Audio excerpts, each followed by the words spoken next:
কাটছাট শোনাচ্ছেন কেন? আমার তো সারা পৃথিবীময় ওয়াজ, আমার মালিকের সন্তুষ্টির জন্য আমি কথা বলি।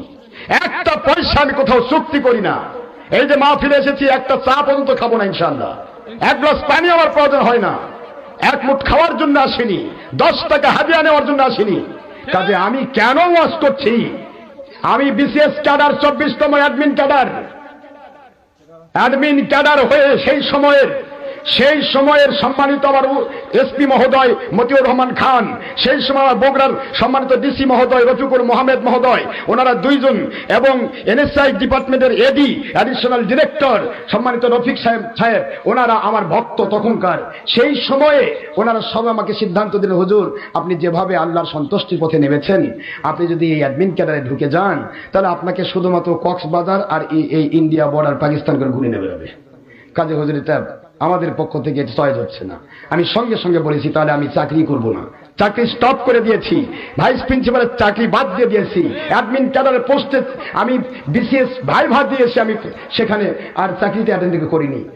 সেই ব্যক্তি আমি, ঢাকা ইউনিভার্সিটির যেই মানুষ, যেই ডক্টর সাইফুল ইসলাম খান প্রক্টর, এখনই কল দেন, ডক্টর সাইফুল ইসলাম প্রক্টর, যিনারা ডক্টর আফতাবউদ্দিন, যিনারা আমাকে পিএইচডি ডিগ্রি দিয়েছেন, সেই মানুষগুলি আজকে আমার হাতে বায়াত হয়েছে। যারা বিদেশি ডক্টরেট, ঢাকা ইউনিভার্সিটির এক একজন প্রফেসর, সাধারণ প্রফেসরের র্যাঙ্ক, সচিবের র্যাঙ্ক। ডক্টর আশরাফ সিদ্দিকী যদি ভুল তথ্য দিত, সচিবের র্যাঙ্কের বুদ্ধিজীবীরা এসে বগুড়াতে এসে বায়াত হয়ে আমার জুমাতে নামাজে আসতেন না। ডক্টর আশরাফ যদি কোরআন সুন্নাহর ভুল তথ্য দিত, তাহলে সুপ্রিম কোর্টের ব্যারিস্টার ডক্টর আশরাফুজ্জামান, সুপ্রিম কোর্টের ব্যারিস্টার আব্দুল মান্নান, সুপ্রিম কোর্টের হাইকোর্ট ডিভিশন বেঞ্চের ব্যারিস্টাররা আমার বায়াত হয়ে আবার জুমাতে নামাজ পড়তে আসতেন না। বিরোধী দল সরকারি দলের অনেক ব্যক্তিরা আছেন যারা আমাদের কাছে বায়াত হয়েছেন। স্বরাষ্ট্র প্রতিমন্ত্রী টুকু সাহেব ডাইরেক্ট আমার হাতে বায়াত। আল্লাহ ছাড়া কারো কাছে আমি কল করা শিখিনি, না হলে আমার মাহফিল বন্ধ করবেন এমন আল্লাহর জমিনে এমন মায়ের সন্তান নাই।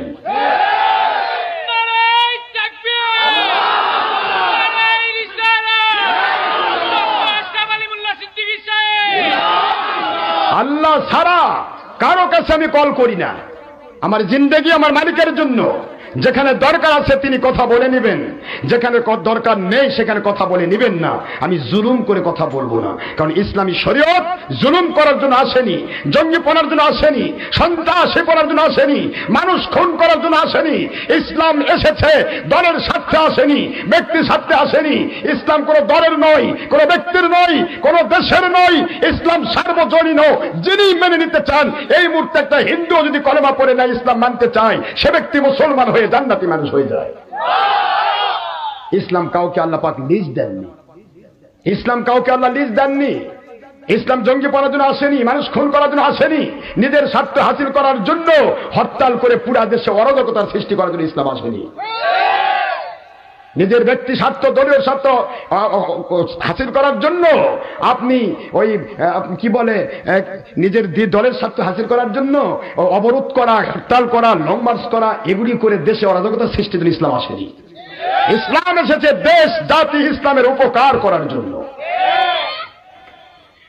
সুরের হায়াতের মালিকও আল্লাহ, ভালো মানুষের হায়াতের মালিকও আল্লাহ, কাফেরের হায়াত মৌতের মালিকও আল্লাহ, এই মুমিনের হায়াত মৌতের মালিকও আল্লাহ। যিনি মালিক হায়াত মৌতের তিনি নিচ্ছেন না। আমরা খুন করার কে? মালিক তো তিনি, আমাদের তো খুন করার অধিকার দেওয়া হয়নি। ইসলামকে কিভাবে নেব আমরা? আল্লাহ তিনি খালিক, তিনি মালিক, তিনি রব, তিনি আপনার আমার মালিক, তিনি সকলের মালিক। যখন যার পাপের কলস পূর্ণ হবে, তখন আল্লাহর কুদরতি ফেরাউন নমরুদের মতো সুবাইয়ে সুবাইয়ে মারবে। পৃথিবীর কারো গায়ে হাত দেওয়ার অধিকার ইসলাম দেয়নি। আমি সেই আঙ্গিকে কথা বলি। আমার জিন্দগিটা আমার আল্লাহ এবং নবীর জন্য, যার কারণে আমার বিরুদ্ধাচরণ থাকবে ভাইজান, থাক। আমি আল্লাহর কাছে শুকরিয়া করি, আমার নবীজি পাক সাল্লাল্লাহু আলাইহি ওয়াসাল্লামের বিরুদ্ধে বহুত লোক কাজ করেছে। একই ফোরাতের তীরে নামাজ পড়েছে দুই দল, এজিদ বাহিনীও নামাজ পড়েছে 12,000 মুসল্লি নিয়ে একসাথে, হোসেইন বাহিনীও নামাজ পড়েছে মাত্র কয়েক 40-50 জন পুরুষ মানুষ একত্রিত হয়ে।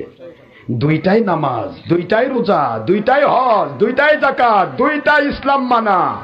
এক ইসলাম মানা নবী আর আল্লাহ এবং নবী প্রেমে জীবন দেওয়া, আরেক ইসলাম মানা নিজের দলের স্বার্থে, অর্থের স্বার্থে আল্লাহর নবীর দৌহিত্য এবং আওলাদের রসুলদেরকে শহীদ করে দেওয়া।